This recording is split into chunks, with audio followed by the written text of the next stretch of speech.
Hey guys, how are you? I hope you're having a wonderful day today. Today's video is about why SATS, Neville's famous stay akin to sleep technique, is not working for you. There are several points that we want to pay attention to make sure we are doing this technique correctly to get the full benefits.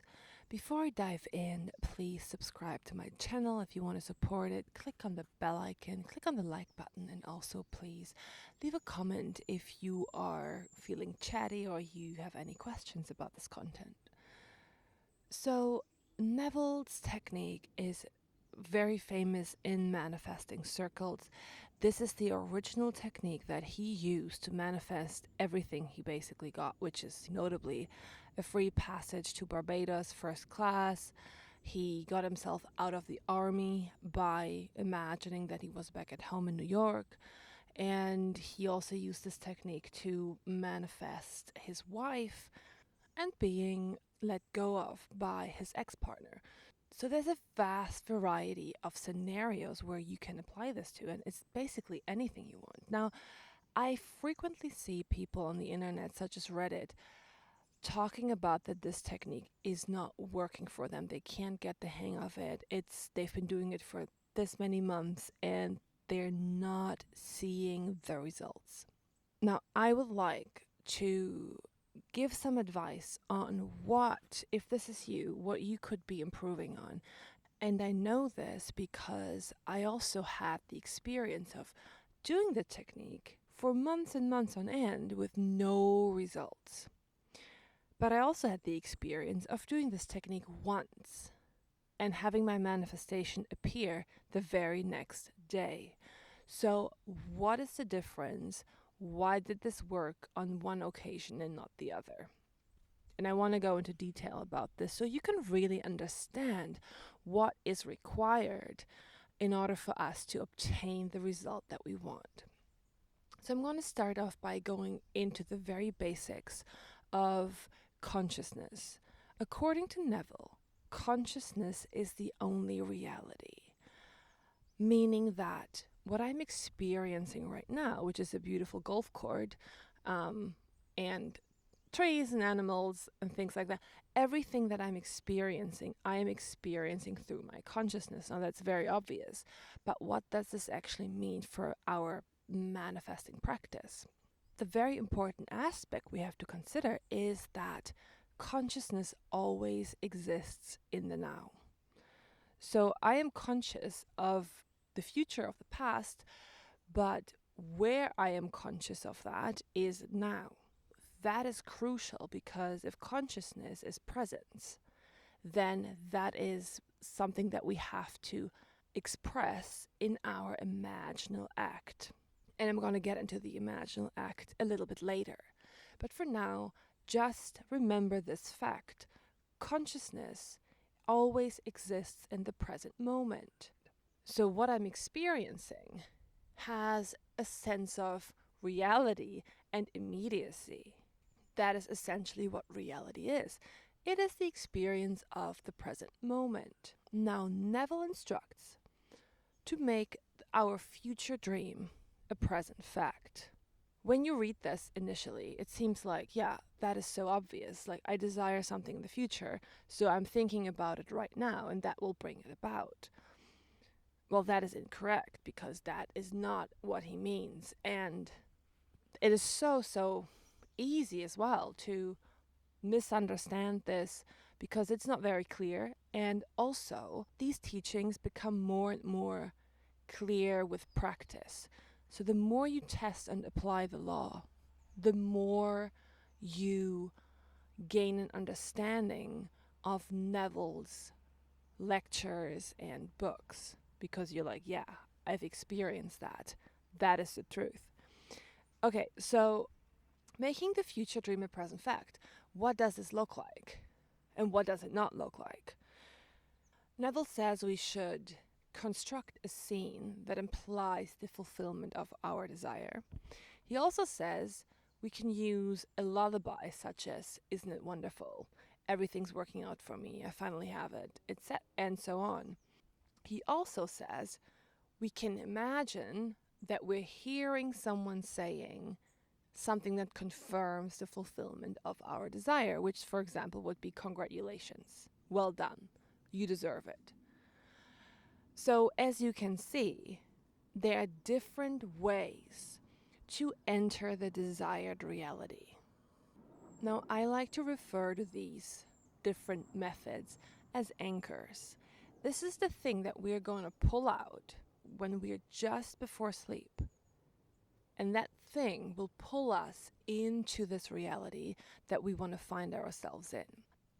I see a lot of comments by people, not on this channel, but elsewhere on the internet, where people are so concerned with the visualization aspect. And I want to make it very, very clear. Manifesting is not visualizing. Simply visualizing something doesn't necessarily mean that that will pull you into the emotional state of having your desire. And that is very crucial, because that is the difference between success and failure. You can lie in your bed for 4 months every night and visualize this outcome that you want without the emotional impact, and that will not manifest.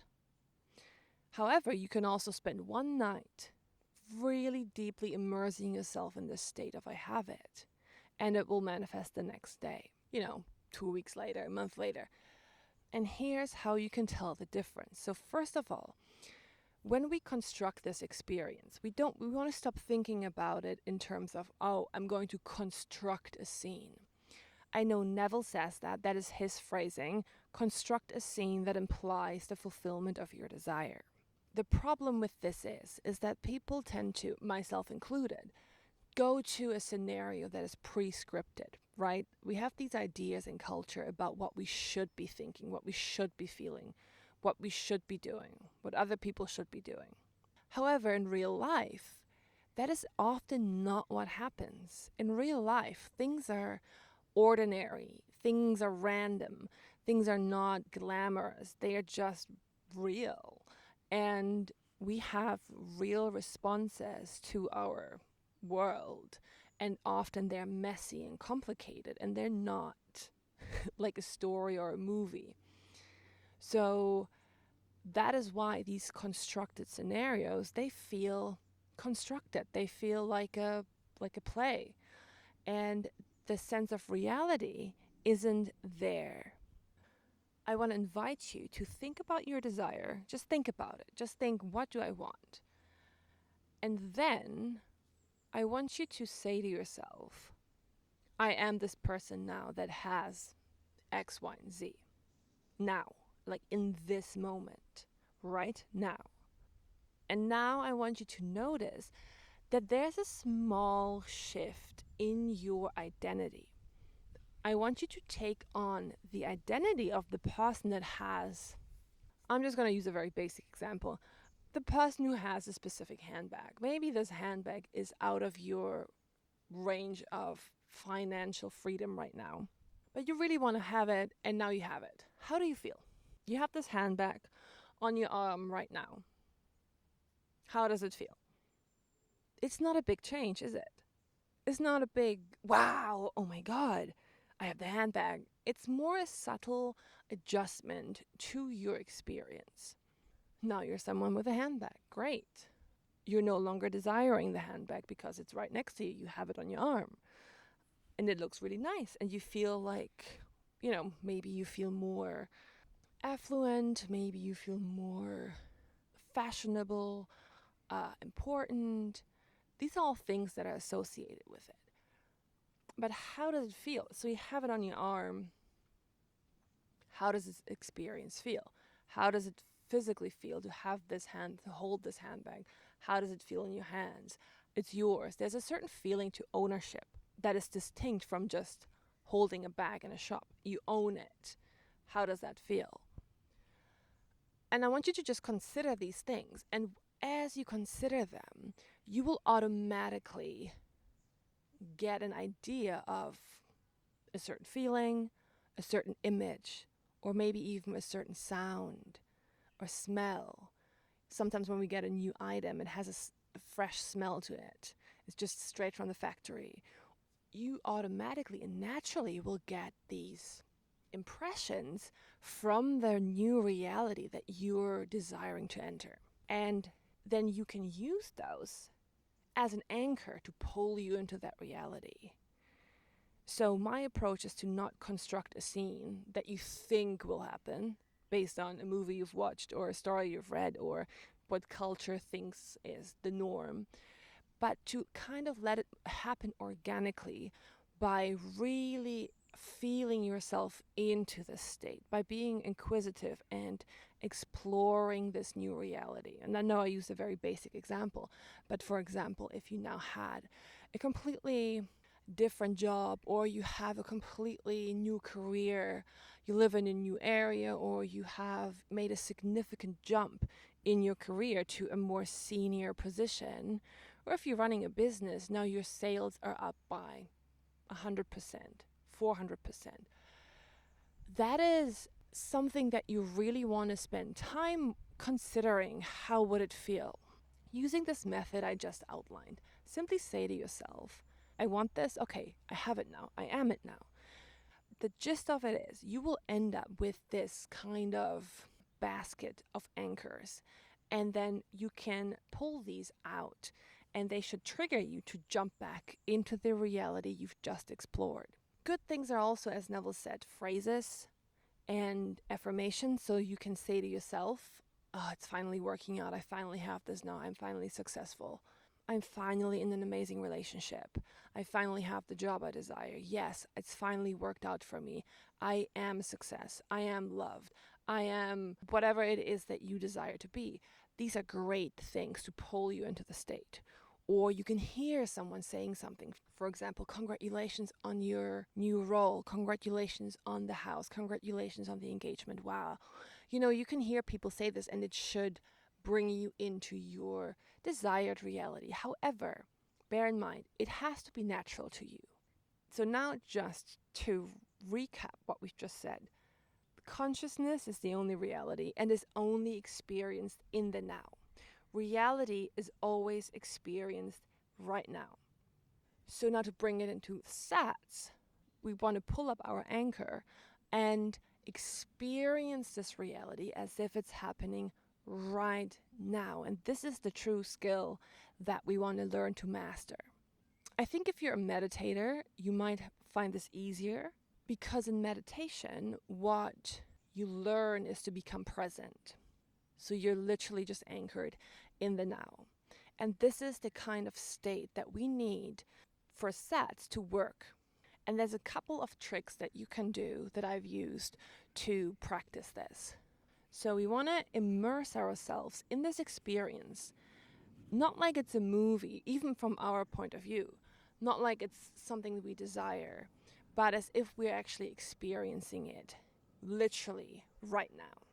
So the goal with this technique, with Stay Taken to Sleep, is not to visualize a scene over and over every day and just think that because you're doing this frequently, that will manifest. What is manifesting is your internal state. And if your state is, while you're imagining it, if your state of awareness is that you are aware of the fact that you're imagining it, that will persist. That is the reality you're creating. The reality being that you are someone that does not have what you presently want, and you are imagining it. And that is why people may not have success even if they've done it for many months, because So when it comes to SATS, the important thing is the feeling of present moment. That in turn generates a feeling of reality. It's, I think, difficult to grasp this initially because, again, Neville's lectures, they become more and more clear the more you practice the law. So a beginner may not be able to understand this practically, depending on what their background is. So we need to feel as if the scene, the prompt, the anchor is happening right now. But most importantly, we want to feel internally in our consciousness that we are existing in this reality right now. And when I say right now, I obviously mean when you're doing this practice, when you're in your bed and you're about to fall asleep. But for now, just remember the goal of the practice is to obtain the feeling of reality. Now, people, I think, because again, it's not talked about that often, make the mistake of thinking, okay, he says, do this technique every night. So every night they lie down in bed and they play out the scene, and it doesn't feel real, and that is the problem. That is where you can go for months and months imagining it without a result. So the goal is not repetition. The goal isn't to do this a certain amount of time and then you get a result. The goal is to pierce through into this desired reality, and you will have a feeling as if you're actually there. You will get it. Once you've done it, you will know it. That is the goal with this.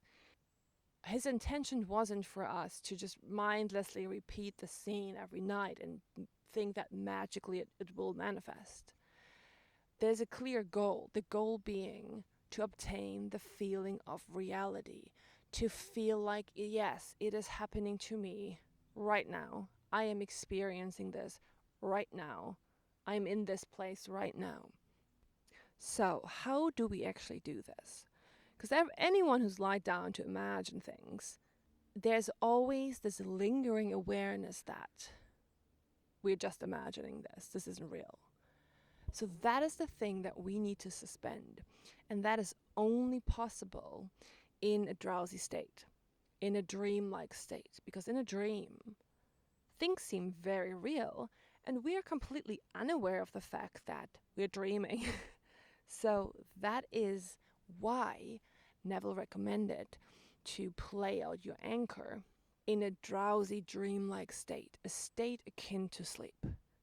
Because in that moment, your judgment of reality is greatly impaired because you're about to fall asleep. So you are in the perfect position to auto-suggest to yourself that you're actually where you desire to be. When you go to bed, first of all, become aware of the moment where you are just about to fall asleep. We don't want to bring out the scene or the prompt too early, because that can lead to fantasizing and daydreaming and just being like, oh, it would be amazing. This is the kind of thing we want to avoid. So the best way to do this is to wait until this window opens where you are about to slip into the dream world. So the first thing to do is to become aware of that feeling, so that when you notice it, you can whip out your prompt. The second step would then be to bring out your prompt. So I like to say to myself, I sometimes use a scene, like not very detailed at all, usually just the feeling of my presence in a certain environment or with a certain person or doing a specific task. Along with that, I will bring out an affirmation such as, yeah, I have it now. I have it now. I am it now. Finally, it's working out. Finally, I've got this. I am whatever, this, this and that. That is not very elaborate. That's not like a minute. That's not even a second. That's so brief. That's so quick. But when I pull it out, it pulls me right into the feeling of I have it now. Great. So now we are getting into the zone. And the last and most important thing is to completely abandon ourselves to this suggestion. Meaning we want to try and forget that we are lying in bed imagining this. And what I have found is a great hack. When you're saying this, when you're playing out this prompt, first of all, because you're almost dreaming, it's very easy to lose yourself in it, which is what we want. Now, secondly, aside from being drowsy, another thing we can do to make it feel like it's happening right now is to activate our third eye. This might sound a bit strange, but this is what's worked for me. When you lie in bed, obviously with your eyes closed, start looking at your third eye, which is the spot right between your eyebrows. When you start looking onto the spot with your eyes closed, you will feel a sensation of centering, of becoming more present, and your whole body might even experience this feeling of overwhelming presence. So you want to play around with that. See how this works out for you. And then we want to put all of these separate pieces together. So first of all, become aware of when is that window for you. When are you on the cusp of sleep?